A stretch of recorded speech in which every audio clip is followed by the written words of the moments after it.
Selamat belajar kembali. Materi kita hari ini adalah saling ketergantungan di antara komponen ekosistem.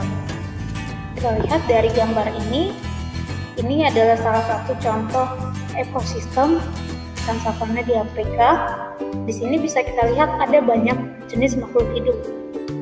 Ada zebra, ada gajah, ada pohon, dan tentunya bukan hanya makhluk hidup saja. Ada juga komponen abiotik seperti tanah, air, udara, bahkan cahaya.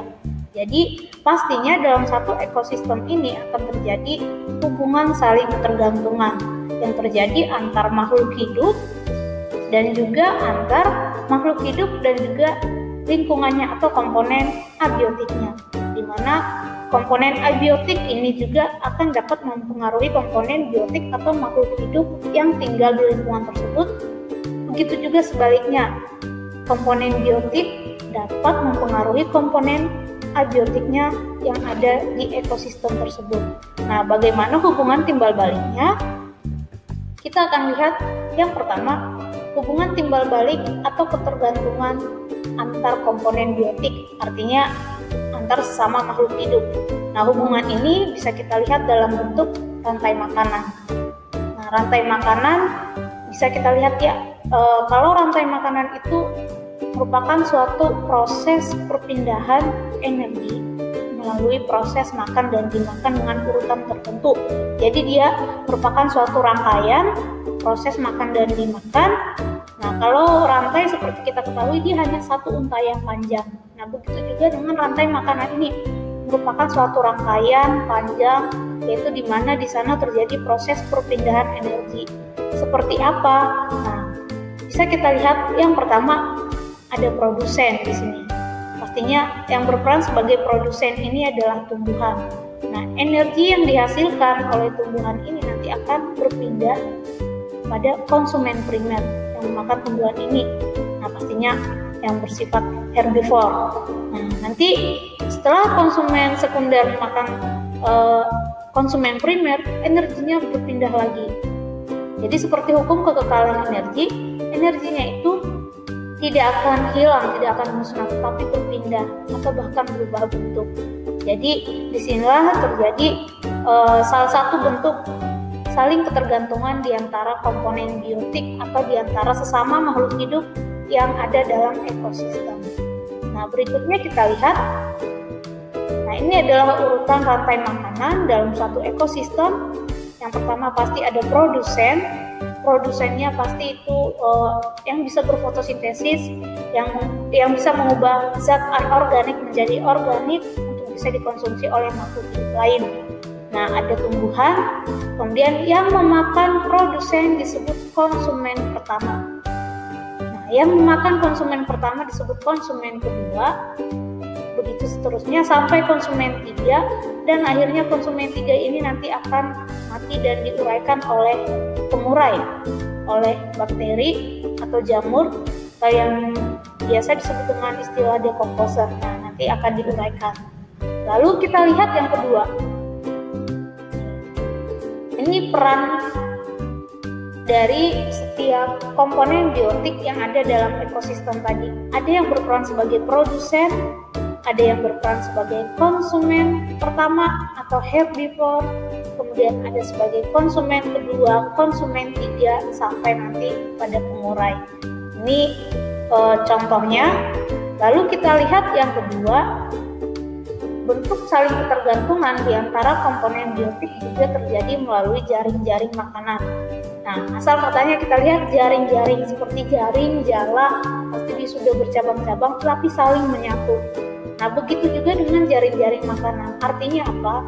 Jaring-jaring makanan merupakan sekumpulan rantai makanan yang saling berhubungan. Jadi, dalam suatu ekosistem itu, pastinya tidak hanya terdapat satu rantai makanan saja, tapi ada banyak, karena satu produsen tidak selalu menjadi sumber makanan bagi satu jenis herbivore saja, atau sebaliknya, satu jenis herbivore tidak selalu memakan satu jenis produsen saja. Jadi di sana ada banyak sekali rantai makanan pastinya dalam suatu ekosistem. Nah, kumpulan rantai makanan inilah nanti yang disebut dengan jaring-jaring makanan. Selanjutnya, selain dalam bentuk rantai makanan dan jaring-jaring makanan, keberadaan komponen biotik dalam suatu ekosistem juga dapat digambarkan dalam bentuk piramida makanan. Nah, kita lihat gambarnya, kira-kira seperti ini ya gambar piramida.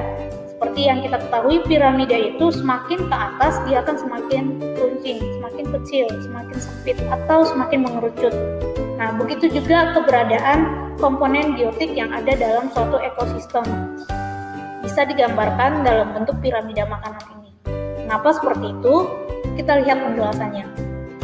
Di dalam ekosistem terdapat lebih banyak produsen daripada konsumen. Bila dinyatakan lebih rinci, maka produsen lebih banyak daripada konsumen tingkat pertama, konsumen tingkat pertama lebih banyak daripada konsumen tingkat kedua, konsumen tingkat kedua lebih banyak daripada konsumen tingkat ketiga, dan juga seterusnya. Keadaan ini dapat digambarkan dalam bentuk piramida yang disebut piramida makanan. Kenapa seperti itu? Karena kita lihat produsen itu sangat berperan penting dalam suatu ekosistem. Jadi, dalam ekosistem yang seimbang, produsen itu harus lebih banyak dibandingkan dengan konsumen pertama. Karena bisa kita bayangkan, kalau konsumen pertamanya yang lebih banyak dibandingkan produsen, maka nanti beberapa konsumen ini tidak akan memperoleh makanan, nanti bisa menjadi mati seperti itu.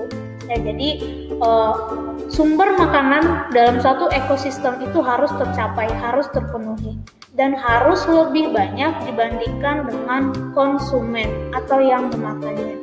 Nah, karena seperti itulah makanya jaring-jaring makanan atau rantai makanan tersebut dapat digambarkan dalam bentuk piramida makanan.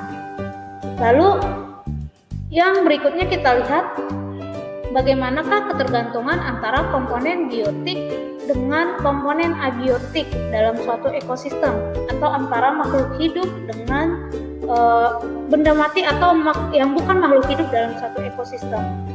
Kita lihat beberapa contohnya.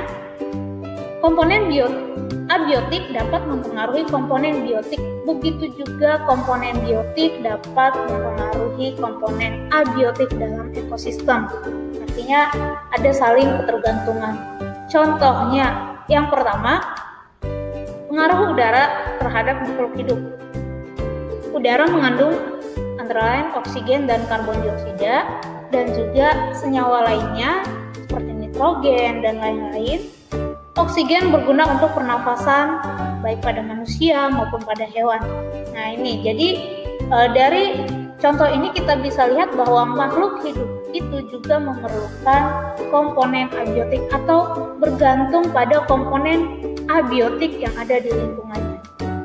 Lalu yang kedua, pengaruh air terhadap makhluk hidup. Air sangat berguna bagi makhluk hidup. Akar tanaman menembus ke dalam tanah untuk menyerap air dan zat-zat hara. Bila tanah mengandung air yang cukup, maka tanaman akan tumbuh subur. Begitu juga sebaliknya, apabila tanaman kekurangan air, maka tanaman tidak akan dapat tumbuh dengan baik. Nah, di sini juga kita lihat bagaimana ketergantungan antara makhluk hidup dengan komponen abiotik di lingkungannya. Begitu juga yang contoh ketiga kita lihat pengaruh tanaman terhadap tanah dan udara. Penanaman pohon dapat berpengaruh pada kualitas udara yang baik. Pohon-pohon juga berpengaruh untuk mengubah struktur tanah dan mengurangi erosi. Nah, makhluk hidup juga memberikan dampak yang positif terhadap lingkungannya, terhadap komponen abiotik yang ada di lingkungannya. Nah, seperti itu. Jadi, kesimpulannya yaitu dalam suatu ekosistem pasti terdapat hubungan timbal balik antar makhluk hidup atau antara makhluk hidup dengan makhluk hidup, dan juga antara makhluk hidup dengan lingkungannya. Baik, sekian materi untuk hari ini, semoga bermanfaat.